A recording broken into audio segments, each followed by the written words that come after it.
다 같이 기도하겠습니다. 하나님 아버지, 저희들 주일 예배로 모여 하나님의 말씀을 기다리옵나이다. 말씀을 들려주시옵소서.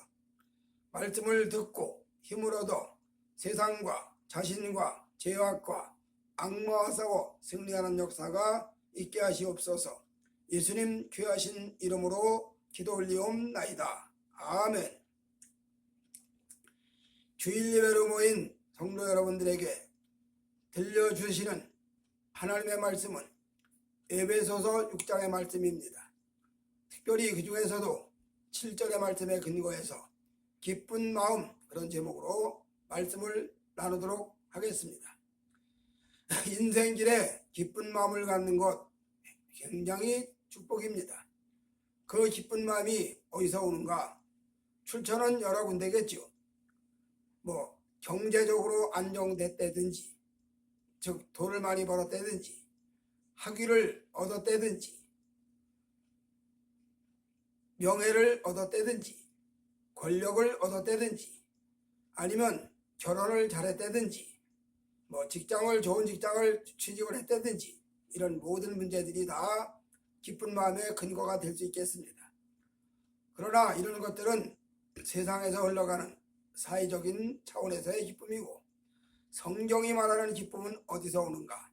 그리고 그 기쁨은 어떤 결과를 가져오는가? 성경을 어떻게 말씀하고 있는가 한번 찾아보도록 하겠습니다. 오늘 우리가 읽은 에베소서 6장 7절의 말씀에 보니까, 자, 너희 기쁜 마음으로 주님을 섬겨라. 그리고 주님을 섬기는 그 마음 중심으로 이웃과 관계를 유지해라. 그런 내용의 말씀입니다. 오늘 말씀이. 자, 그러면 기쁜 마음이 출처가 어디 있겠는가? 성경은 사람의 심령에, 즉 성도에게 기쁜 마음이 주어지는 출처가 있는데, 그것을 여러 군데에서 말씀을 하고 있습니다. 첫째로 기쁜 마음의 출처는 전도입니다. 누가복음 10장 17절의 말씀에 보니까 예수님이 70 제자를 불러서 둘씩 짝을 지어가지고 전도를 내보냅니다. 그리고 그들에게 권세를 부여하셔서 귀신도 항복을 하고 질병도 떠나가는 그런 영적인 권세를 허락하셔서 전도를 내보냅니다. 이렇게 주님으로부터 전도의 위임명령을 받은, 위임의 권세를 받은 제자들이 나가서 각동 각처로 흩어져 나갔다가 전도를 다 마치고 기쁜 마음으로 주께 돌아왔습니다. 왜 기쁜 마음으로 돌아왔느냐? 예수님이 제자들을 내보내시면서 귀신을 내어 쫓고 질병 고치는 권세를 부여해서 내보냈지만, 제자들은 설마 그것이 나한테 나타나겠나? 설마 그런 일이 나한테 있겠나? 그렇게 아마 의구심을 가졌겠죠. 그런데 막상 전도 현장에 갔더니 이게 웬일입니까? 주님께서 위임해 주신 위임의 권세가 나타나는데 귀신이 떠나가고 질병이 고쳐지는 역사가 있단 말이죠. 그러니 이것 보고 너무너무 기쁜 나머지 참 승리의 개가를 부르면서 기뻐 뛰면서 주님께로 돌아와서 전도의 보고를 하는 겁니다. 지금 이거를 누가복음 10장 17절에는 제자들이 기쁜 마음으로 주께 돌아왔다, 그렇게 이야기를 합니다. 자, 전도를 통해서 성도들에게는 기쁜 마음이 발생이 됩니다. 오늘날 많은 수의 사람들이 이렇게 말을 합니다. 종교는 자유다. 그러니 아무 종교를 갖든지 내 종교가 소중하면 남의 종교도 소중하니까 남의 종교에 대해서 감나라 배나라 간섭하면 안 된다. 그래서 그거는 인격 모독이고 인권 침해다. 그런 얘기까지 합니다. 그러면 이 말이 맞을까요? 자, 종교는 자유라고 하는 말은 하나님을 안 믿는 사람들 입장에서는 맞는 말입니다. 그러나 하늘의 은혜를 받은 사람들의 심령, 특별히 교회에서 오랫동안 예수를 잘 믿어서 믿음이 자라고 교회의 직분자가 되고 중직자가 되고 이 정도가 된 사람들 입에서는 나가서는 될 말이 아닙니다. 성경은 뭐라고 말하냐? 사람을 창조하신 창조의 목적이 하나님을 영원롭지 않은 데 있다 그랬어요. 즉 주일날 주 앞에 예배 올리는 예배를 통해서 하나님과의 언약 관계가 수립이 되고, 그 예배를 통해서 영혼의 기쁨이 온다는 얘기입니다. 그러니까 예수를 믿지 않는 불신자들이라든지 아직 믿음이 어린 성도들은 믿음 종교는 자유라고 말할 수 있을지 모르지만 그거는 성경적으로는 잘못된 이야기입니다. 성경은 분명히 말합니다. 사람의 창조된 목적이 하나님을 영화롭게 하는 데 있다. 즉 하나님을 경배하는 데 있다. 그러니까 성도들도 따라서 사람들을 향해서 뭐라고 말해야 되느냐, 종교는 자유다가 아니라 사람은 당연히 하나님께 예배드려야 된다. 사람은 당연히 주일날 주일 예배를 드리고 하나님께 나아가야 된다. 그것이 사람의 본분이다. 그렇게 말을 해야 된다는 얘기예요. 바로 성경은 이걸 얘기하는 겁니다. 사람이 심령에 성령이 임하고 구원의 은혜가 내리고 새 생명의 역사가 일어나면 전도를 하라 말하라 하지 않아도 심령에서 뜨거워집니다. 저 지옥으로 달려가는 저 영혼들이 불쌍해 보입니다. 자신들이 지옥으로 달려가는지도 모르고 자신들이 멸망으로 가는지도 모르고 그냥 달려가고 있어요. 이걸 아는 사람의 하나님의 성령이 임하고 말씀이 임하다 보니까 사람의 본질을 깨닫고 사람의 상태를 깨닫고 사람이 어디로 가는지를 깨닫고 그래서 어떻게 해야 거기서 건져냄을 받고 어떻게 해야 구원받는 도리를 알아진 즉 구원받은 은혜받은 심령들의 입장에서는 천하 모든 인간이 다 불쌍한 인간들이죠. 그런 인간들을 전도해서 살려내야 된다는 사명감이 불타는 겁니다. 그 사명감이 불타는 그 사역을 가리켜서 우리는 구령사역이다 그렇게 이야기합니다. 예수 믿는 성도에게 전도는 해도 좋고 안 해도 좋고 하면 좋은 일이고 뭐 못해도 그만이고 그런 게 아니라 전도는 필연적으로 해야 되는 일입니다. 왜? 본인들도 자신들도 어디로 가는지 모르지만 그들이 달려가는 종착점은 지옥이기 때문입니다. 지옥 멸망이기 때문에 그래요.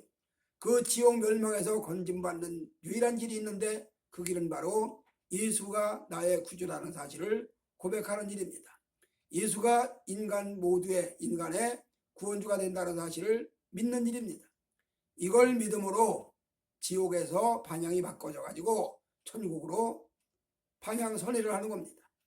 이 일을 우리가 즉 믿는 사람들이 나가서 모르는 사람들에게 안 믿는 사람들에게 당신 지금 가는 길이 멸망으로 갑니다. 당신 지금 가고 있는 길이 잘못된 길입니다. 당신 지금 가고 있는 길이 바르지 못합니다. 그러니 돌아서야 됩니다. 돌아서고 고쳐야 됩니다. 그리고 하나님을 내 자유로 내 마음대로 사는 것이 아니라 하나님을 섬기고 믿음으로 경배하고 예배드리며 살아야 사람의 본분을 다하는 겁니다. 그러니 예배가 없는 사람들, 주일과 주일에 상관이 없는 사람들은 겉은 사람인지 모르지만 속은 사람일 수가 없죠. 본능으로 사는 짐승과 뭐가 큰 차이가 있겠습니까? 바로 구원받았다는 말은 심령에 하나님의 말씀이 깨달아졌다는 이야기입니다. 그래서 하나님도 알고 사람도 알고 구원도 알고 죄도 알고 악마도 알고 잘못된 게 뭔지 바른 게 뭔지를 바로 아는 이것이 바로 구원받은 것인데 바로 이런 구원의 역사가 어디서부터 시작이 되느냐? 전도부터 시작이 된다 그 말이에요. 아무도 전도하지 않았는데 자기 발로 교회 찾아오는 사람도 없지 않아 있기는 있어요. 전혀 전도를 받지 않았는데도 어쩌다가 교회를 자기 발로 찾아와서 믿겠다 오는 사람도 있긴 있지만 그런 경우는 아주 극히 드물고 대부분은 먼저 믿는 사람들이 전도해야 그 사람들을 바른 길로 인도하는 겁니다. 그리고 처음에 전도될 때 그 사람들이 하나님 사랑을 알고 오는 것이 아니라 하나님 먼저 믿는 사람들을 모습을 보고 오는 겁니다. 그래서 그들에게 전도해야 되는 일이 반드시 필요하고 그 전도를 하다 보면 남을 살림과 동시에 남을 살려내는 일이 됨과 동시에 자기 속에 기쁨이 샘이 솟아나온다 그 말입니다. 전도를 통해서 기쁨이 솟아나와요. 바로 7집 제자들이 주님의 권세를 위임받아서 나가서 전도하고 돌아와서 전도를 나가서 귀신이 항복을 하고 질병이 떠나가는 것을 보고 기뻐 뛰며 돌아온 것처럼 오늘 성도들의 심령에는 전도를 하게 될 때 거기에서 심령의 기쁨이 샘솟기 시작을 한다. 즉 전도의 기쁨이 있다. 그런 이야기죠. 그 다음에 두 번째로 성도의 심령, 즉 사람의 심령의 기쁨의 근거, 출처가 어디냐? 두 번째 기쁨의 출처는 바로 찬양입니다. 자, 고린도전서 14장 15절에는 이런 내용의 말씀이 있어요. 사도 바울이 내가 영으로 찬양하고 마음으로 찬양하고 내가 영으로 기도하고 마음으로 기도하고. 무슨 말이냐? 우리가 마음을 다해서 목소리로 입으로 찬양하는 그 찬양도 대단히 귀한 일입니다. 그래서 기왕이면 악보도 제대로 볼 줄 알고 가사도 제대로 볼 줄 알고 그래서 곡조도 맞추고 기왕이면 음악이 좀 솜씨가 있어서 찬양도 잘 부르고 곡조에 맞춰서 가사에 맞춰서 리듬에 맞춰서 잘 부르면 얼마나 좋겠습니까? 근데 음악 실력이 없어가지고 곡조도 틀리고 가사도 틀리고 뭐 음정 박자 다 틀리고 그런 경우도 꽤나 있죠. 그렇다 하더라도 그분들의 찬양도 하나님은 기뻐 받으시는 겁니다. 이런 외적인 면의 찬양도 찬양이고 한 걸음 더 깊이 들어가면 심령의 내면에 마음에서 올라오는 찬양이 있습니다. 마음에서 뿜어나오는 찬양이 있어요. 그리고 더 한 걸음 더 깊이 들어가면 영혼에서 솟아나오는 찬양이 있습니다. 우리가 찬송가 가사에 평화 평화로다 하늘 위에서 내려오네 내 마음속에 솟아난 이 평화는 이런 가사가 있죠. 심령 속에서 성령의 역사함으로 말미암아 말씀의 역사하심으로 말미암아 심령의 기쁨이 솟아나고 심령의 그 기쁨이 찬양으로 나타난단 말이죠. 그래서 이 찬양이 흘러나오는데 이 찬양의 능력의 위력이 어떻게 나타나느냐?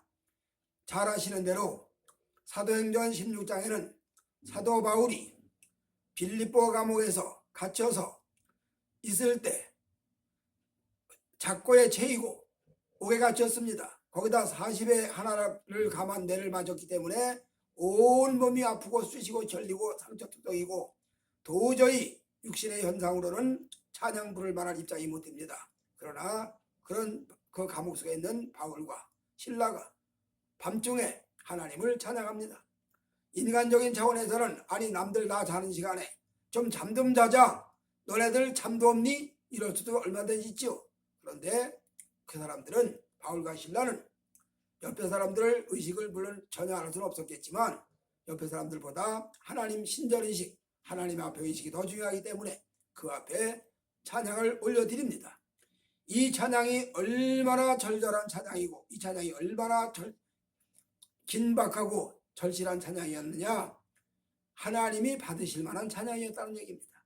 심령의 마음으로 찬양이 나오고 영혼에서 찬양이 나오고 이 찬양이 나오다 보니까 하나님이 기뻐 받으시는 동시에 옥문이 흔들리고 옥문이 열리고 옥터가 흔들리고 그래서 세사들이 매이게 그냥 끊어져 버리네. 풀어져 버려. 다 자유함을 받았어. 이런 놀라운 사건을 사도행전 16장에는 기록을 하고 있습니다. 또 시편 기자 이렇게 말하지요. 내가 하루에 7번씩 주를 찬양하나이다. 그리고 주를 찬양하는 자에게는 장애물이 없으리로다. 즉 장애물이 있다 할지라도 그 찬양으로 장애물이 극복이 되고 그 찬양으로 결박이 다 끊어지고 그 찬양으로 가로막힌 것들이 다 열린다 이런 얘기입니다. 그래서 이 찬양이 심령에서 흘러나오면 찬양만 흘러나오는 게 아니라 당연히 기쁨도 같이 샘솟듯 쏟아나오는 것이죠. 이런 찬양이 성도들 속에 늘 있어야 됩니다. 그래서 처음에는 어린 찬양, 물론 성경에는 이렇게도 말씀하지요. 젖먹이와 어린아이의 입에서 나오는 찬양을 하나님께서 기뻐하신다. 순수한 마음으로 올리는 찬양, 이런 찬양이 어린 찬양이라 할지라도 찬양이 나오고 주님 앞에 영광 돌리고 점점 더 찬양이 깊이가 더해가면 마음으로 찬양이 나오고 영으로 찬양이 나오고 그래서 이 깊어지는 이 찬양의 역사가 영계를 열리게 만든단 말이죠. 영계를 열어놓는다는 얘기죠. 그래서 하늘 보좌가 열리고 하늘과 연결되는 놀라운 사건이 발생하는 겁니다. 그래서 성도의 심령의 기쁨의 두 번째 근거는 찬양입니다. 오늘 예수 믿는 성도들은 늘 아침에도 찬양, 저녁에도 찬양, 한낮에도 찬양, 찬양 올리면서 살아가는 삶을 살아야 됩니다. 아무쪼록 성도 여러분들 이 찬양의 은혜에 깊이 동참되어지시기를 주님의 이름으로 축복해 드립니다. 아멘. 그 다음에 세 번째로 심령의 찬양의, 심령의 기쁨의 출처가 어디냐? 구제입니다. 사도행전 4장에 보면 이런 말이 나오지요. 믿는 사람들이 한 마음이 되어 모두가 다 제 것이라고 하는 자가 없었더라. 즉 가진 자들이 다 내어놓고 한마디로 서로 통용합니다. 가진 자가 나눠주고 있는 자가 베풀고 없는 자는 나눔을 받아 쓰고, 말 그대로 공산주의자들이 노동자 농민 모두가 다 골고루 잘 사는 사회를 만든다. 계급이 없는 사회, 평등한 사회 만든다. 그러고 난리를 쳤지만, 그러나 공산주의는 보기 좋게 실패했습니다. 노동자 농민 잘 살기 위해서는 지주를 때려 죽이고 자본가를 처단하고 관료들을 처단해야 된다. 지배 계급을 없애야 된다. 그래서 노동자 농민을 착취하는 이런 계급들을 다 처단하면 평화의 세계가 되고 평등의 사회가 된다. 그런데 악순환만 불러일으키고 결국 실패로 끝났습니다. 그런데 아직도 이 공산주의의 이념을 가진 자들이 얼마나 많은지 모릅니다. 자, 공산주의는 논리상으로는 그럴듯하지만 실현 가능성이 이루어지지 않습니다. 이루어질 수도 없습니다. 그러나 성령이 임하고 하나님의 말씀이 임하면 자연스럽게 말 그대로 성도들끼리 서로 나눠주는 역사가 일어나기 때문에, 한마디로 모두가 다 골고루 잘 사는 사회가 되기 때문에 자연스럽게 하나님 없는 공산주의는 망하지만 하나님 있는 성도들의 이 평등은 성공합니다. 바로 예수 믿는 성도들에게 기쁨이 오는 근거의 세 번째 근거는 바로 구제입니다. 그래서 이 구제를 하나님 앞에 올려드려, 구제를 잘함으로 인해서 여러분들이 잘 아시는 대로 사도행전 10장조에 가면 고넬료에 대한 기록이 나옵니다. 그는 그의 구제가, 기도가 하늘에 상달되었다. 그리고 그가 유대인들을 향해서 회당을 지어주었다. 무슨 얘기냐? 가지고 있는 시간과 재능과 물질을 가지고 믿음의 사람들을 돕고 하나님을 섬길 수 있도록 도왔다는 이야기입니다. 그냥 세상살이 구제해주는 것도 귀한 일이지만, 그런 구제도 중요하고 또 해야 되지만 하나님을 섬기도록 돕는 구제는 더욱더 귀한 일이다, 그런 이야기입니다. 그래서 이 구제를 함으로 그 구제를 통해서 자신이 먼저 기쁨이 솟아나오는 겁니다. 자신이 먼저 심령이 즐거워지는 겁니다. 그래서 심령이 즐거워지다 보니까 얼굴이 환해지다 보니까 신수가 좋아져 보이고 사람 좋아 보이고 이렇게 되는 거죠. 오늘 예수 잘 믿는 믿음의 사람들은 세상에서 얻어지는 기쁨도 중요합니다. 다 필요 없는 거 아니에요. 다 필요합니다. 영만 소중하고 육은 소중하지 않은 게 아닙니다. 어떤 분들은 이렇게 말해요. 육신의 것을 구하는 기도는 잘못된 기도다. 아닙니다. 왜 잘못된 기도입니까? 잘못된 기도 아니에요. 필요한 기도죠. 자, 우리가 쉽게 이야기하려면 이렇게 얘기할 수 있죠. 곡식이 열매로 걷어지려면 열매가 먼저 걷어집니까? 섭이 먼저 있어야 되지요. 잎이나 줄기나 뿌리가 먼저 있어야 되지요. 그것들을 가꿔야, 그것들을 잘 길러내야 그 뿌리, 줄기, 잎, 섭에서 열매가 맺혀지는 거고, 열매도 처음부터 열매가 맺히는 게 아니라 껍질이 먼저 생기고 그 안에 열매가 맺히는 거 아니겠어요? 마찬가지입니다. 영적인 원리도 영혼이 소중하고 영적인 일이 소중하지만, 그러나 그런 영적인 모든 일들이 따로 있는 게 아니라 영육이 같이 있는 겁니다. 그래서 성경은 영육을 아울러 하나님 앞에 의의 도구로 드려라, 영육을 아울러 하나님의 선하신 도구로 드려라, 그렇게 말씀하는 겁니다. 이렇게 구제는 결국 사람의 심령에 하나님의 선한 도구로 가는 방편.